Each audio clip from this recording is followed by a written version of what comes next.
महाराष्ट्र एक और चुनाव के मुहाने पर खड़ा है और ऐसे में विपक्ष की बड़ी भूमिका हो जाती है क्योंकि विपक्ष महाविकास आघाड़ी जिसमें अब तक 3 प्रमुख पार्टियां थी उसमें एमएनएस पार्टी राज ठाकरे की पार्टी भी शामिल होना चाहती है। उद्धव ठाकरे की तरफ से तो लगातार ये संकेत मिल रहे हैं। करीब इन दोनों भाइयों की 6-7 मीटिंग हो चुकी है।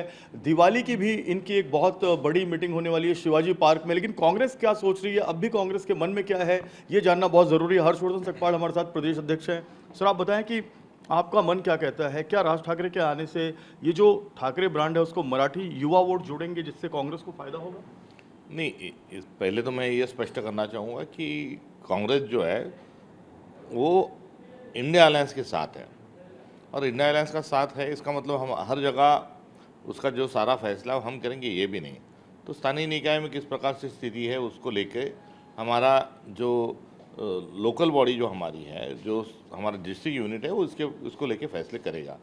बहरहाल महाविकास आघाड़ी ये 2019 थी, 2024 आते आते ये इंडिया गठबंधन हुआ है और इंडिया गठबंधन में नए किस व्यक्ति को लेना है या उसकी क्या भूमिका हो सकती है इसको बारे में पूरे देश भर के जो नेता है वो मिल बैठ के बात करेंगे। लेकिन संजय राउत का अगर हम बयान सुने तो उन्होंने तो साफ कह दिया है कि राज ठाकरे खुद चाहते हैं कि कांग्रेस पार्टी भी इस गठबंधन में रहे, अलग ना हो। कांग्रेस पार्टी के कई नेता कह रहे हैं कि अगर राज आए तो हम अलग हो जाएंगे। ऐसे में क्या विचार बन रहा है? नहीं, इस प्रकार से कोई प्रस्ताव अभी कांग्रेस को प्राप्त नहीं हुआ है, इसलिए कोई प्रस्ताव ही नहीं, तो उस पर चर्चा करने का क्या फायदा। क्या ये वजह तो नहीं कि बिहार चुनाव नजदीक है और ऐसे में बिहार चुनाव में इसका असर पड़ सकता है? नहीं, इसमें कोई इस प्रकार से कोई प्रस्ताव ही नहीं है, तो प्रस्ताव नहीं है तो उस पर चर्चा कैसे हो सकती है।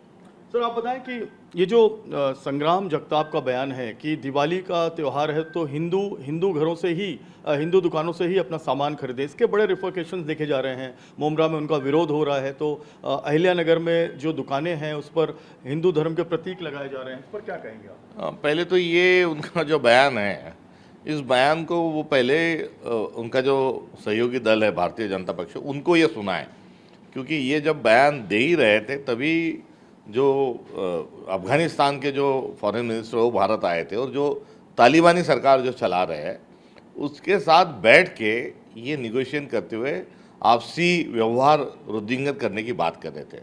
तो आप तालिबानी सरकार के साथ, अफगानिस्तान के साथ आप व्यापार कर रहे हो, उनके साथ बातचीत कर रहे हो, एक दूसरे को मदद करने की बात कर रहे हो, और दूसरी तरफ आपका सहयोगी दल का विधायक यदि इस प्रकार से कोई वक्तव्य करता है तो अपने आप में इनका दोगलापन जो है वो नजर आ जाता है। इस पर अजीत पवार जी ने कहा है कि मैं नोटिस दूंगा। बाद में अजीत पवार जी की मीटिंग भी होती है लेकिन कोई कार्रवाई नज़र नहीं आती और जो अंदर खाने की खबर है कि खुद पार्टी चाहती है कि हिंदू जो हार्डकोर वोटर है उनके साथ जुड़े। अंग्रेज़ों की नीति थी तोड़ो फोड़ो और राज करो, उसको पूरी तरीके से भारतीय जनता पार्टी ने अपनाया और अपने सहयोगी दलों को भी वो प्रसाद बांट रहे हुए घूम रहे हैं। तो ये पोलराइजेशन करो, जात में, धर्म में, पंथ में, इन सब लोगों का बंटवारा करो और राज करो, ये कुल मिला के भारतीय जनता पार्टी की मोटस ऑपरेंडी है।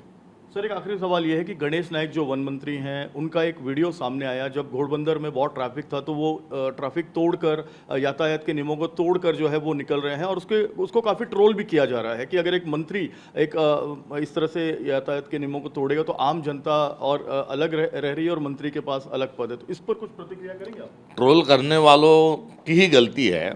वास्तव में यदि वो सत्ताधीश है और मंत्री है तो उनको कानून पूरी तरीके से तोड़ने का, बल्कि उनके लिए कोई कानून ही नहीं है, इसलिए उनका जो प्रिविलेज है वो उसी को उस तरीके से जो वो जा रहे हैं तो वो तो उनका विशेष अधिकार है। लेकिन कानून तो सबके लिए बराबर होना चाहिए, भले वो ट्रैफिक नियम हो या कोई भी नियम हो। कानून सबके लिए बराबर होना चाहिए, ये संविधान कहता है, मगर जो दल को संविधान ही मंजूर नहीं उनसे आप संविधान की उम्मीद कैसे कर सकते हो? बिल्कुल साफ तौर पर प्रदेश अध्यक्ष कांग्रेस के कई मुद्दों पर इन्होंने बात की और सबसे बड़ा मुद्दा जो है वो राजनीतिक मुद्दा है। क्या राज ठाकरे महाविकास आघाड़ी में आएंगे? साफ तौर पर कांग्रेस का कहना है कि इस बारे में अब तक कोई बात नहीं हो रही है, इसलिए ये मुद्दा अभी चर्चा का विषय है ही नहीं। जब ये चर्चा का विषय बनेगा तब निश्चित तौर पर इस पर बात की जाएगी। कैमरामैन साईं दत्त के साथ जयप्रकाश सिंह, TV9 भारतवर्ष, मुंबई।